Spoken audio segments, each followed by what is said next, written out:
Hi guys, today we will talk about how to change password on your WeChat app. We will go to figure out this solution or know how you can do that on your WeChat.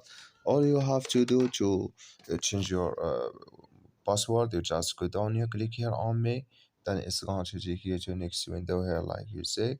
Then you just click here on settings, then it's going to take you to settings window and you click here on account security, then you come to account security here, you click here on password, then it's going to take you to a password window and here. So when you come here to this window, so you just add your password here in this window, old password, and here you add your new password, and here you can confirm your password.